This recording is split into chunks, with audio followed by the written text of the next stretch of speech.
in the last 8. This is when the tournament comes alive, when winners rise, and when iconic stories start to form.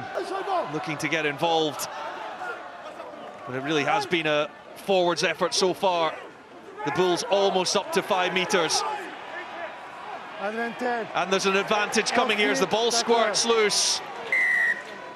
The Bulls with the penalty. Glasgow going off their feet and looking to go quickly was Cameron. Knockout rugby. And it's time to put some points on the board for the Vodacom Bulls.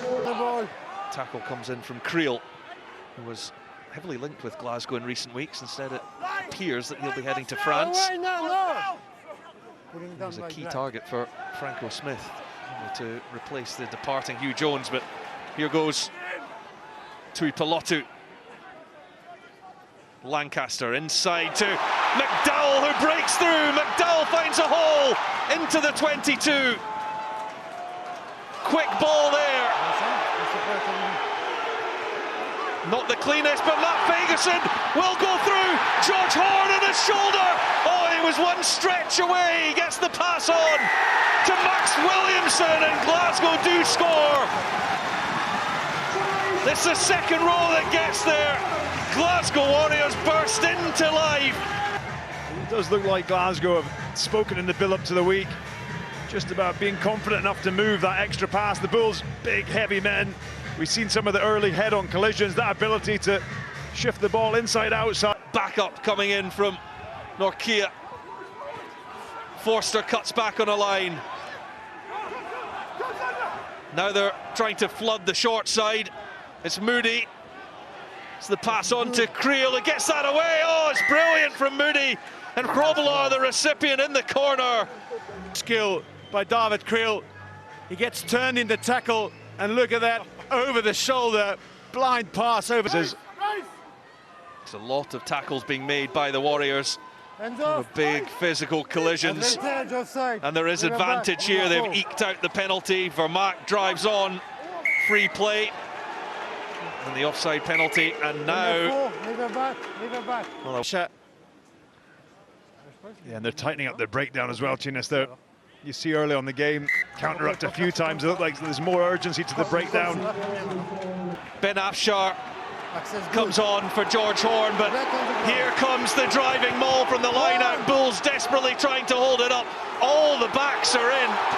There it goes towards the line, but they can't get it down. There's advantage here. And going over, crashing over, is Jack Dempsey. Glasgow proving that you don't need that much possession or territory. What they'll have learned from what George Horn was doing with the boot.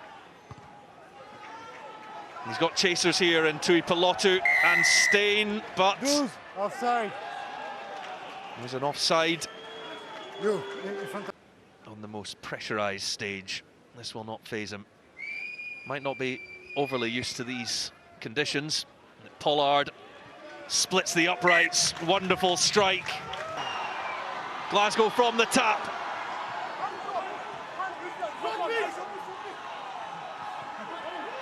And now from short range, looking to drive over. Oh, the try's awarded. Scotstoun on his feet. Lancaster. And then Matt Fagerson hits the line hard. Sent backwards though. Still playing the advantage. It's phase after phase from the Glasgow Warriors. Rudolph looking for the steal, couldn't get it. Ferry, Lancaster, numbers here. Ollie Smith, Josh Mackay, and Stafford McDowell for the score. Is that the moment that takes Glasgow Warriors through to the quarter-final? Letting the ball do the work, but the bravery, the ball out the back. And then the skill execution, the vision, and the finish from Stafford McDowell. And from short range, this could make things fascinating for the final moments of this game. Have the Bulls got there? Some thought they had, but not quite yet. And now the try is scored. There's a further advantage. Ewan Ferry. Ashman, or rather, Afshar. Oh, it does come out. all the way to Mackay, who got this all started. 7 for call. So it's Elric Lowe is the man that will go to the bin. Joyous smiles to those Glasgow Warriors faces. Adam Hastings with the final nail in the Bulls' coffin. What a fight that was! It's time. It will be Toulon here next week, because the final score at Scotstoun Stadium is the Glasgow Warriors 25, Vodacom Bulls 21.